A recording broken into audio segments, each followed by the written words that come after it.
এইমাত্র গুরুতর অসুস্থ হয়ে মালয়েশিয়ার একটি বেসরকারি হাসপাতালে ভর্তি হয়েছেন মিজানুর রহমান আজহারী। কি হয়েছে আজহারীর জানতে হলে এক্ষুনি চ্যানেলটি সাবস্ক্রাইব করে ভিডিওটি শেষ পর্যন্ত দেখতে থাকুন।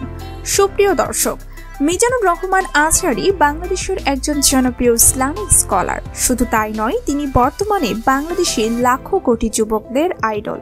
তিনি 1990 সালের 26শে জানুয়ারি ঢাকা জেলায় জন্মগ্রহণ করেন। তিনি একজন ইসলামী আলোচক হিসাবে বাংলাদেশের সকল শ্রেণী পেশার মানুষের কাছেই জনপ্রিয়। মিজানুর রহমান আজহারী জনপ্রিয়তা পেয়েছেন খুব অল্প সময়ের মধ্যেই। সোশ্যাল মিডিয়াতে তার কোটি কোটি ফ্যান ফলোয়িং শুধু বাংলাদেশে নয়, সারা বিশ্বেই ছড়িয়ে ছিটিয়ে রয়েছে তার ফ্যান ফলোয়ার। তিনি বাংলাদেশি হলেও গত 3 বছর যাবৎ মালয়েশিয়াতে অবস্থান করছেন। গত 3 বছরে একবারের জন্য দেশে আসেনি আজহারী। তিনি কবে দেশে ফিরবেন তাও জানে না কেউ। তবে সবাই চায় 2019-20 সালের মতো আবারও যেন মাঠে ময়দানে দেখা মিলে তাদের প্রিয় স্কলার মিজানুর রহমান আজহারী। দেশে ফিরতে তার মানা নেই, তবে বর্তমানে তিনি সেই অবস্থানেও নেই।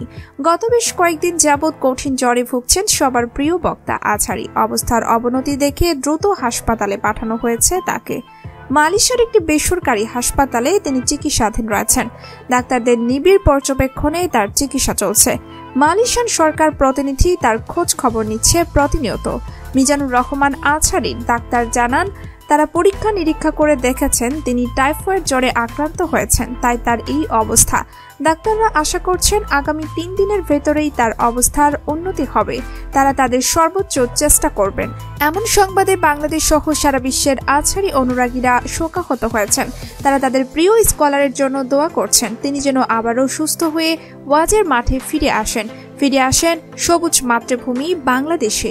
তো প্রিয় দর্শক, মিজানুর রহমান আজহারীর জন্য কে কে দোয়া করবেন কমেন্টে আমিন লিখুন।